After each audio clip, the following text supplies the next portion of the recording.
ॐ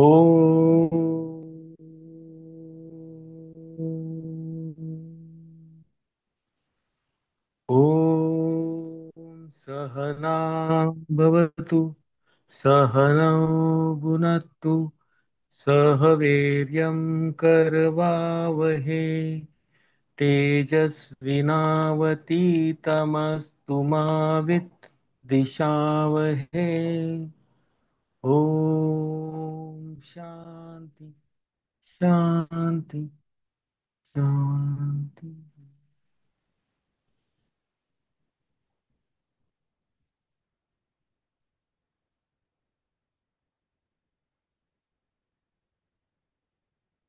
भगवंत अर्जुनाला त्याचं कर्तव्य कर्म पार पाडण्यासाठी अत्यावश्यक जे ज्ञान आहे ते द्यायचा प्रयत्न करतात. कुठे? कुरुक्षेत्रामध्ये. का?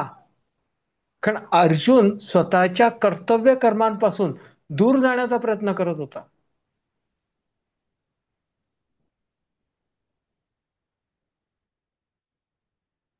कशामुळे? अर्जुनाने आपल्या विरोधी पक्षातील सैन्यामध्ये स्वतःचे आप्तेष्ट गुरुवर्य द्रोणाचार्य, कुरुश्रेष्ठ भीष्म, स्वतःचे भावंड सवंगडी बघितले. तो हे विसरला की हे युद्धक्षेत्र आहे आणि ते विरोधी पक्षातील सैन्यातील हे जे आपले नातेवाईक वगैरे आप्तेष्ट आहेत ते दुराचाराचं समर्थन करतायत आणि इथे आपण सदाचाराच्या रक्षणासाठी उभे आहे हे तो विसरला. आणि त्याने स्वतःचं कर्तव्य एक सेनापती म्हणून, पांडव सेनेचा सेनापती म्हणून असलेलं कर्तव्य तो विसरला. आणि त्याच्या पुढे हे माझे काका आहेत, हे माझे मामा आहेत, हे माझे आप्तेष्ट आहेत, त्यांचा मी वध कसं करू असं म्हणून अर्जुन स्वतःचं कर्तव्य कर्म करण्यापासून दूर जायचा प्रयत्न करतो. त्याच्यामध्ये त्या आप्तेष्टांच्या प्रती करुणा निर्माण होते.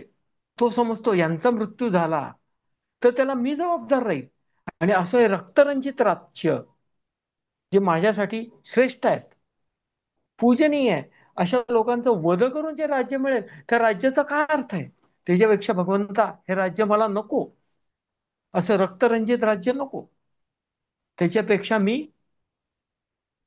ज्ञान ग्रहण करेल, वनप्रस्थाश्रमामध्ये जाईल, हे सर्व सोडून देईल.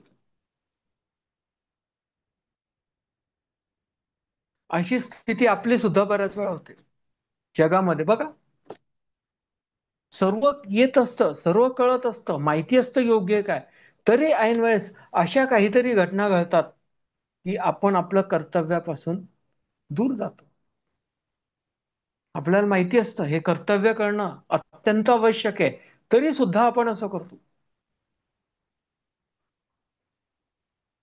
भगवद्गीता त्याच्यासाठीच दिली भगवंतांनी, अर्जुनाला त्याचं कर्तव्य कर्म करण्याचं महत्व कळावं आणि त्याने ते करावं. 3 अध्यायापासून 18 अध्यायापर्यंत भगवंतांनी ते स्पष्ट केले. 3 अध्याय म्हणजे कर्मयोग. मनुष्य कर्मच करू शकतो, दुसरं काहीच करू शकत नाही. म्हणून भगवंत प्रथम कर्मयोग समजून सांगतात. निष्काम कर्म कसं करायचं हे त्याच्या पुढच्या अध्यायामध्ये समजून सांगतात. ज्ञान कर्म संन्यास योग. आणि हा जो 5वा अध्याय आहे ज्याचा आपण आज परिचय करून घेणार आहोत, कर्म संन्यास योग, ह्याच्यामध्ये ज्ञान कर्म संन्यास योग. योग म्हणजे पद्धती, प्रोसिजर. ज्ञान कर्म संन्यास योग, प्रोसिजर. योग कसली? संन्यास प्राप्त करण्याची. आणि कशापासून? कर्मापासून. कर्म करत असताना संन्यास प्राप्त करण्याची पद्धती म्हणजे कर्म संन्यास योग. आणि ज्ञान कर्म संन्यास योग म्हणजे असं करत असताना आत्मज्ञान प्राप्त करणे.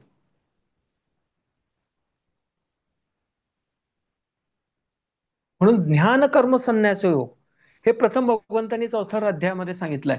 आणि तुम्हाला ऑब्जेक्ट कळलं, तुम्हाला काय करायचंय, तुम्हाला आत्मज्ञान प्राप्त करायचंय, मग त्या प्रोसिजरमध्ये पुढे मग कर्मसन्यास योग म्हणजे संन्यास प्राप्त करावा कर्म करत असताना, याची पद्धती या 5व्या अध्यायामध्ये स्पष्ट केली आहे. कर्मसन्यास योग.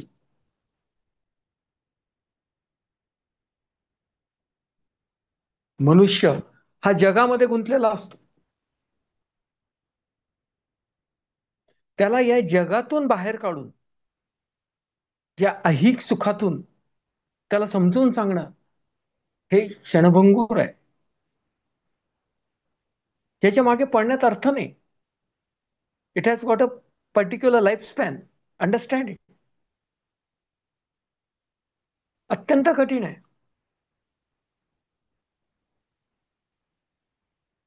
मनुष्य ह्या संसारात इतका गुंतलेला आहे की त्याला जे सुख मिळतं तो त्याला सत्य मानून बसतो. माझा मुलगा, माझं अपत्य, माझा जोडीदार, माझं घर, माझा संसार, माझा बिझनेस, माझी नोकरी, जे काही आहे माझं, तो उपभोगत असतो, त्याच्यापासून आनंद घेत असतो. आणि मग कोणी सांगितलं अरे बाबा हा आनंद खरा आनंद नाही, तो कसा म्हणेल, तो काय म्हणतो, हा तर मी अनुभवतो, जे मी प्रत्यक्ष अनुभवतो ते सोडून मी पळत्याच्या पाठीमागे का जाऊ. म्हणून तो विश्वास ठेवत नाही.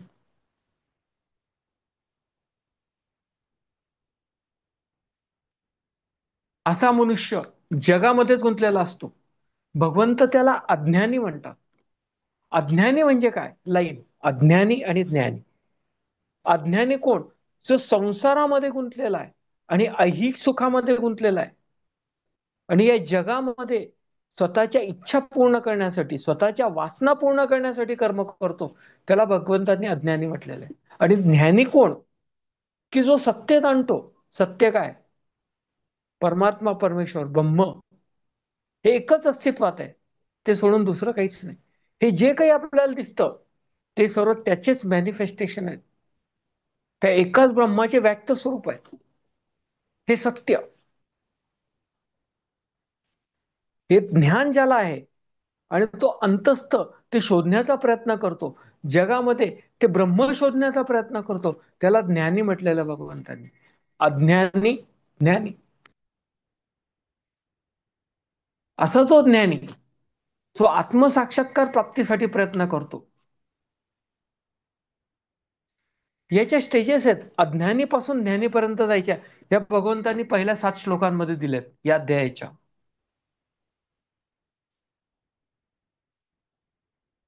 अज्ञानी, योगी, संन्यासी आणि ज्ञानी. अज्ञानी म्हणजे कोण, तो जगात गुंतलेला असतो, जगात ते सुख समाधान प्राप्त करण्यासाठीच कर्म करतो, त्याला अज्ञानी म्हटलेलं आहे.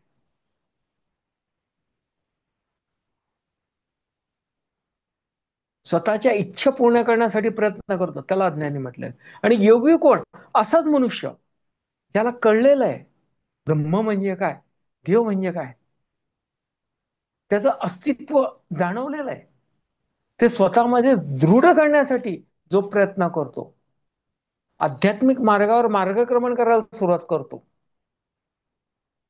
या बाहेरच्या जगातून स्वतःला काही प्रमाणात का होईना दूर साडून त्या सर्वोच्च ब्रह्मापर्यंत पोहोचण्याचा प्रयत्न करतो,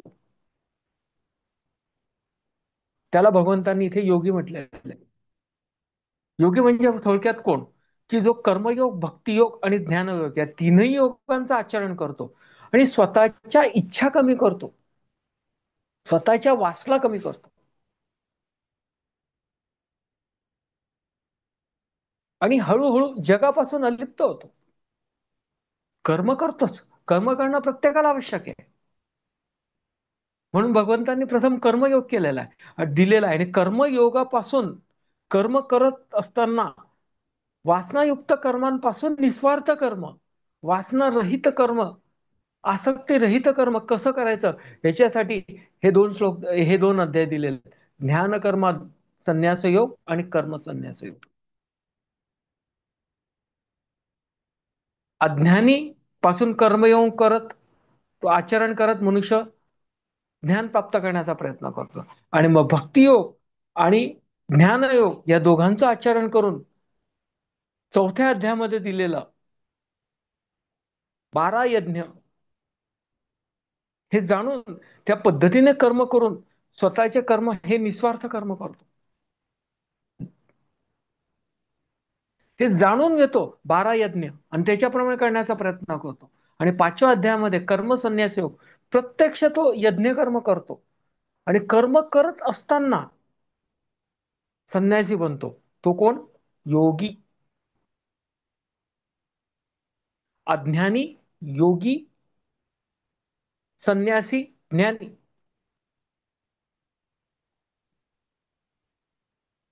योगी कोण?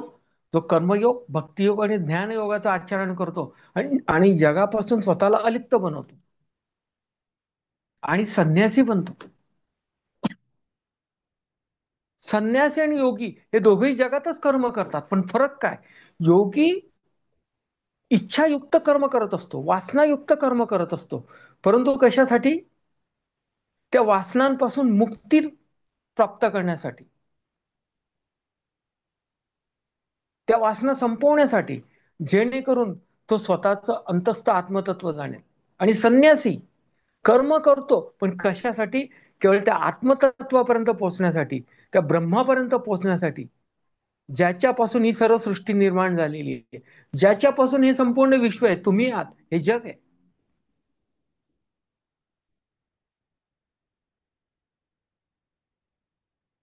त्याच्या चरणी सर्व कर्म अर्पण करतो आणि त्याच्यापर्यंत पोहोचण्यासाठीच कर्म करतो. आणि कर्म करत असताना त्या कर्माशी कोणत्याही प्रकारे आसक्त होत नाही. हे मी आहे, माझं आहे, माझ्यासाठी आहे, मी करतोय, नथिंग लाईक दॅट. तो केवळ कर्तव्य कर्म करतो, स्वतःच्या जबाबदाऱ्या पार पाडतो आणि केवळ कशासाठी कर्म करतो? मोक्षप्राप्तीसाठी. तो संन्यासी. आणि ज्ञानी कोण? अशा प्रकारे कर्म करत जो स्वतःच्या वासना संपवतो आणि थोड्या वासना शिल्लक राहतात. गुरु सेवा करणे, मोक्ष प्राप्त करणे, देव कुठे आहे जाणणे, अशा थोड्याशा वासना शिल्लक असतात.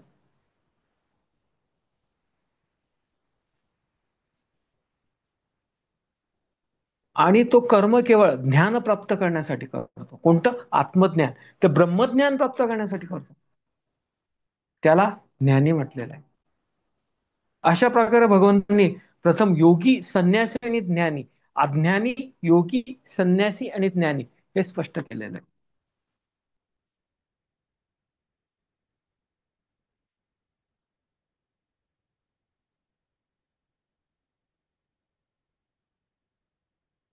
असा मनुष्य जो ज्ञानी आहे, तो देखील कर्म करतो जगामध्ये. संन्यासी सुद्धा करतो, योगी सुद्धा करतो. मग यांचा कर्माशी संबंध कसा असतो हे भगवंतांनी पुढच्या विभागात स्पष्ट केलेलं आहे, 8व्या श्लोकापासून 12व्या श्लोकापर्यंत. ज्ञानी काय विचार करतो? माझे इंद्रिय कर्म करतात, डोळे बघतात, नाक श्वास घेतं, गंध घेतं, तोंडाचं काम बोलणं आहे, व्यक्त करणं आहे, कानाचं काम ऐकणं आहे, त्वचा सेन्सेस ग्रहण करते, वगैरे वगैरे, हे सर्व काही इंद्रिय जे काही काम करतात, ज्ञानेंद्रिय, कर्मेंद्रिय, हे सर्व कर्म करतात. ह्याच्यापासून मी अलिप्त आहे.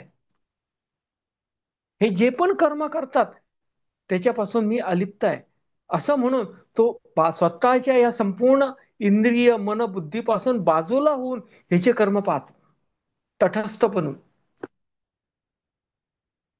कसा? जसं सूर्यामुळे पृथ्वी जिवंत आहे. सूर्य जी ऊर्जा देते त्याच्यावर ही पृथ्वी कार्यरत असते, परंतु सूर्य सांगत नाही तुम्हाला काय करायला पाहिजे. किंवा सूर्य तुम्हाला पार्शलिटी करून कमी जास्त, याला जास्त ऊर्जा देईल त्याला कमी ऊर्जा देईल असं करत नाही. सूर्यदेवता असं म्हणत नाही, अरे हा तर आध्यात्मिक मार्गाचं आचरण करतो, याला जास्त ऊर्जा देऊ, हा तर अधर्मी आहे, अधम आहे, याला कमी ऊर्जा देऊ, असं म्हणत नाही. सूर्याचं काम काय? केवळ ऊर्जा देणं. तसंच ज्ञानीचं कर्तव्य काय? केवळ कर्म करणं. शरीराद्वारे, मनाद्वारे, बुद्धीद्वारे केवळ कर्म करणं. त्या कर्मांमध्ये कोणत्याही प्रकारे न गुंतून जाता, त्या कर्मांशी आसक्त न होता आणि कर्मफलाची कोणतीही आसक्ती न धरता, पुढेही नाही, मागेही नाही, वर्तमानात. आणि कशासाठी? ब्रह्मप्राप्तीसाठी. त्याला भगवंतांनी ज्ञानी म्हटलेलं आहे. असा ज्ञानी कर्म करतो पण त्याच्यापासून अलिप्त असतो. आणि त्यानंतर संन्यासाचं कर्म स्पष्ट केलं. संन्यासी कर्माकडे कसं बघतो? तो या जगातच वावरत असतो. तो इच्छायुक्तच कर्म करतो. पण कशासाठी? सर्व कर्म फल परमेश्वर चरणी अर्पण करण्यासाठी, त्या परमात्मा परमेश्वराला अर्पण करण्यासाठी. तो कुठलंही कर्म कशासाठी करतो? केवळ ब्रह्मार्पण करण्यासाठी करतो. थोडक्यात तो या जगातच असतो पण जगापासून अलिप्त असतो. जगामध्ये कर्म करत असतो, जगामध्ये वावरत असतो. तुम्हाला कळत नाही. संन्यासी म्हणा किंवा योगी म्हणा किंवा अज्ञानी मनुष्य, कळत नाही जोपर्यंत तुम्हाला ज्ञान प्राप्त होत नाही. संन्यासी सर्वसामान्य मनुष्याप्रमाणेच दिसतो. तो या जगामध्येच असून जगामध्येच कर्म करून त्या जगापासून अलिप्त असतो. भगवंतांनी फार सुंदर उदाहरण दिलं कमळाचं. कमळ तळ्यामध्ये असतं. कमळाच्या पानांचा सतत संपर्क पाण्याशी असतो. पण कमळ हे सूर्याच्या संपर्कात सुद्धा असतं. सूर्यदेवतेच्या संपर्कात सतत असतं. तसंच ते या पाण्याच्या संपर्कात सुद्धा असतो की ज्या माध्यमामध्ये ते जिवंत आहे. दोघांच्या संपर्कात असतं. तसंच संन्यासी हे जगाच्याही संपर्कात असतो आणि परमात्मा परमेश्वराच्याही संपर्कात असतो. तो कर्म करतो पण केवळ कशासाठी? मोक्षप्राप्तीसाठी. आणि राहिला योगी. योगी कर्म कशासाठी करतो? स्वतःच्या वासना संपवण्यासाठी करतो. आणि ध्येय काय असतं? मोक्ष प्राप्त करणे, आत्मसाक्षात्कार प्राप्त करणे, स्वतःमधील आत्मा जाणणे, ते सर्वव्यापी आत्मतत्व ब्रह्म जाणणे. हा तुमचा उद्देश असल्याशिवाय तुम्ही आध्यात्मिक मार्गावर मार्गक्रमण करू शकत नाही.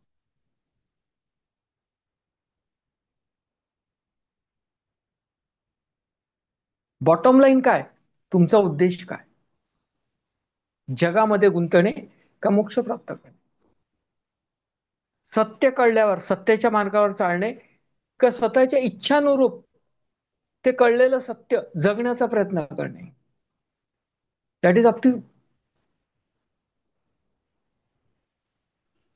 तुम्हाला समजून घ्यायचंय तुम्हाला काय करायचं.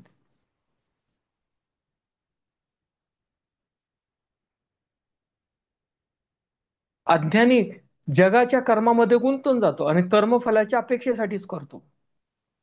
त्यानंतर योगी कर्मफलाची अपेक्षा ठेवतो, कर्माशी आसक्त होत नाही. का? कारण त्याचा उद्देश हा मोक्षप्राप्ती असतो. त्याचा संसारिक उद्देश नसतो. इच्छायुक्त कर्म करत नाही, केवळ कर्तव्य कर्म करतो. स्वतःच्या जबाबदाऱ्या पार पाडण्यासाठी कर्म करतो. आणि संन्यासी जे पण कर्म करतो ते परमेश्वर चरणी अर्पण करण्यासाठी, केवळ मोक्ष प्राप्तीसाठीच कर्म करतो. तो संन्यासी. आणि ज्ञानी कोण? जो आत्मज्ञान प्राप्त करण्यासाठी, अंतस्थ आत्मतत्व जाणण्यासाठी कर्म करतो. कसा? जसा सूर्य पृथ्वीपासून अलिप्त असतो तसा तो स्वतःच्या शरीर, मन आणि बुद्धीपासून अलिप्त होऊन हे सर्व ऍट द थर्ड पर्सन म्हणून पाहून साक्षी भावाने कर्म करतो. तो ज्ञान.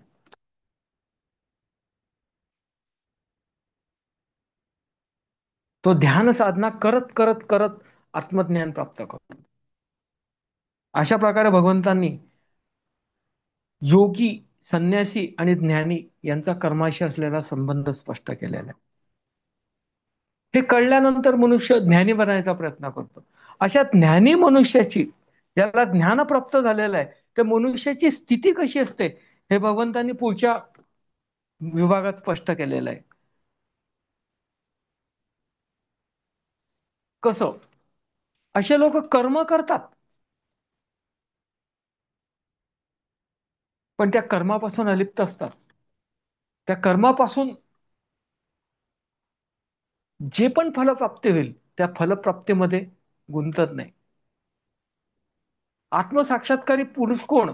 ज्याला आत्मतत्व कळलंय, स्वतःमधला आत्मा कळलाय, आणि तेच आत्मतत्व सर्वत्र आहे, प्रत्येक जीवामध्ये, या सृष्टीमध्ये सर्वत्र आहे, हे सत्य जाणतो. तो स्वतःमध्ये आणि इतरांमध्ये भाव करत नाही, द्वैत भाव ठेवत नाही, अद्वैत भाव स्वतःमध्ये कायम ठेवतो, की हे एकच आहे. दिस आर सिम्पली मॅनिफेस्टेशन. जसं सूर्य एकच आहे, त्याच्यापासून निर्माण होणारी किरणे अनंत आहेत. सूर्य एकच आहे, तसा ब्रह्म एकच आहे, देव एकच आहे, त्यापासून ही संपूर्ण सृष्टी निर्माण झालेली. हा त्याचा विश्वास कायम असतो आणि हे ज्ञान तो प्राप्त करतो. असा आत्मज्ञानी पुरुष जगामध्ये केवळ स्वतःच्या प्रारब्ध वासना संपवण्यासाठी कर्म करतो, आणि ते संपवल्यानंतर मोक्ष प्राप्त करतो. का? कारण त्याच्या सर्व वासना संपतात. संचित वासना त्याने आधीच संपवलेल्या आहेत, त्यामुळे त्याला नंतर आत्मतत्व कळलेलं आहे, तो आत्मज्ञानी झालेला आहे. मग केवळ काय राहतात त्याच्या प्रारब्ध वासना, या जन्मामध्ये असलेले शिल्लक प्रारब्ध वासना. मग तो संचित वासना संपल्यामुळे केवळ प्रारब्ध वासना जगण्यासाठी कर्म करतो.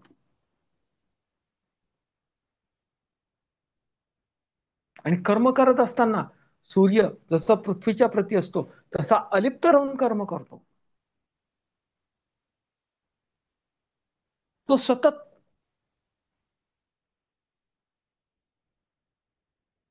परमात्मा परमेश्वराच्या परमानंदामध्ये मग्न असतो. त्या आयुष्यात त्याने प्रारब्ध वासना संपवल्यानंतर त्याच्या सर्व वासना संपतात, त्यामुळे त्याचा पुनर्जन्म होत नाही. तो जन्म मरणाच्या या दृष्ट चक्राच्या पलीकडे जातो. जागृत, स्वप्न आणि सुषुप्त या तीनही या लौकिक स्थिती आहेत. ह्या लौकिक स्थितींच्या पलीकडे तुर्या या चौथ्या स्थितीमध्ये जातो, अलौकिक स्थितीमध्ये जातो, आणि त्याच्यामध्ये विलीन होतो, ब्रह्मामध्ये विलीन होतो आणि स्वतः ब्रह्म बनतो. कसं? जसं नदी नदी एक जेव्हा तिचा उगम होतो तेव्हा छोटे छोटे झरे असतात, आपण पहाडावरती पाहतो. तुम्ही बघा कुठल्याही नदीच्या उगमस्थानी जाऊन, छोटे छोटे झरे असतात. त्या झरामधून थोडं थोडं पाणी झिरपून झिरपून एक मोठा झरा तयार होतो. असे अनेक झरे एकमेकाशी मिळतात आणि एक प्रवाह तयार होतो, ज्याला आपण ओढा म्हणतो. अशा अनेक ओढे एकत्र येतात आणि प्रचंड प्रवाहाने ते खाली येतात, आणि खाली आल्यावर नदीचं स्वरूप धारण करतात, कारण बरेच ओढे एकत्र आले असतात. आणि ते नदी प्रचंड प्रवाह पुढे जातो कुठपर्यंत? जोपर्यंत तो प्रवाह समुद्राला मिळत नाही तोपर्यंत. एक नदी दुसऱ्या नदीमध्ये विलीन होते, तिसऱ्या नदीमध्ये विलीन होते, पण शेवटी काय घडतं? समुद्रामध्ये विलीन होतात. तसाच मनुष्य या जगामध्ये येतो, कर्म करतो, कर्म करत करत करत शेवटी ब्रह्मामध्ये विलीन होतो. अहम ब्रह्मास्मी, मीच ब्रह्म आहे हे सत्य जाणतो. त्याला आत्मसाक्षात्कारी पुरुष म्हणतात. भगवंतांनी पुढे सांगितलेलं ध्यान आणि आत्मसाक्षात्काराच्या अगोदर त्याग आहे. लक्षात घ्या, अज्ञानी, योगी, संन्यासी आणि ज्ञानी. ज्ञानीच्या अगोदर संन्यासी आहे. संन्यासी केव्हा बनतो? जेव्हा तो त्यागी होतो. म्हणून भगवंतांनी इथे म्हटलंय ध्यान साधनेच्या अगोदर त्याग आहे. त्याग केल्यानंतर या संसारापासून, या सांसारिक वासनांपासून मुक्ती प्राप्त केल्यानंतरच तुम्ही संन्यासी बनता. आणि संन्यासी बनून जेव्हा शेवटची वासना मला ब्रह्म बनायचंय, म्हणजे द्वैत वासना, मी आणि देव, तत्त्वम, अशी हे सत्यता जाणलेलं असतं, पण ते रिअलाइज केलेलं नसतं. ते रिअलाइज करण्यासाठी तुम्ही ध्यान साधना करता. म्हणून संन्यासी बनल्यानंतर ज्ञान तर प्राप्त झालेलं आहे. कोणतं? द्वैत. पण अद्वैतवाद कळलेला आहे, पण प्रत्यक्ष मुरलेला नाहीये. तुम्ही ती अद्वैत स्थिती प्राप्त केलेली नाही, तो अनुभव प्राप्त झालेला नाही. मग ध्यान साधनेद्वारे तुम्ही हळूहळू हळू शेवटी आत्मसाक्षात्काराच्या स्थितीत पोहोचतात. म्हणून भगवंतांनी म्हटलंय, ध्यान आणि आत्मसाक्षात्काराच्या अगोदर त्याग आहे. हे जगामध्ये कर्म करा, पण त्यागवृत्तीने करा. अशा प्रकारे त्यागवृत्तीने जेव्हा कर्म कराल, तेव्हाच केवळ तुम्ही संन्यासी बनू शकता. आणि संन्यासी बनल्यानंतरच तुम्हाला आत्मज्ञान प्राप्त होऊ शकतं. तुम्ही ज्ञानी बनू शकता. आणि आत्मज्ञान प्राप्त झाल्यानंतर, सत्य कळल्यानंतरच ते प्रत्यक्ष जगण्यासाठी, ते सत्य स्वरूप, ते परमानंदाचं ब्रह्मस्वरूप स्वतःमध्ये मुरवण्यासाठी आणि स्वतः ब्रह्म बनण्यासाठी तुम्हाला ध्यान साधणं आवश्यक आहे. ज्याला मेडिटेशन म्हणतात. मेडिटेशनच्या अगोदरच्या या सर्व स्टेजेस आहेत. आणि बघा आपण काय करतो, पेपरात वाचतो मेडिटेशन वर्कशॉप, आणि फोन करून विचारतो तो, हो, मेडिटेशन वर्कशॉप किती दिवसात आहे? माझ्याकडे 15 दिवस आहे. 15 दिवस आहे ना, ठीक आहे, मी 15 दिवसात जातो. मग मी मेडिटेशन करेल का? मला येईल का? आपण विसरून जातो आधीच्या स्टेजेस. अज्ञानी, नंतर योगी, नंतर संन्यासी, नंतर ज्ञानी.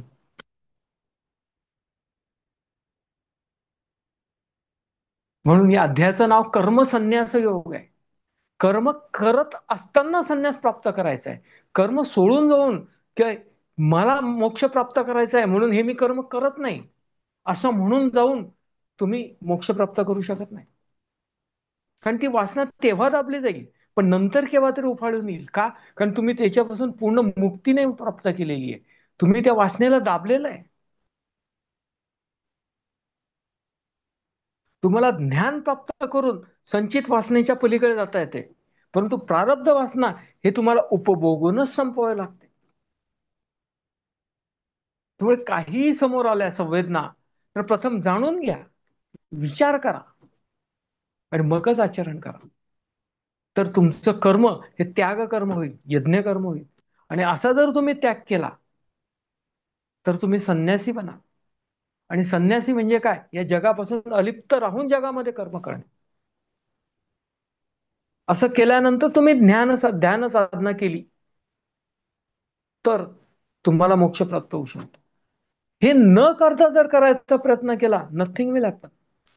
केवळ मेडिटेशनच्या पोज मध्ये बसून, प्रत्येकाला माहिती, वाचलेलं असतं, ऐकलेलं असतं, बसतो मेडिटेशन करतो. गुरुजी विपස්සनेला गेलो 7 दिवस, फार सुंदर वाटलं.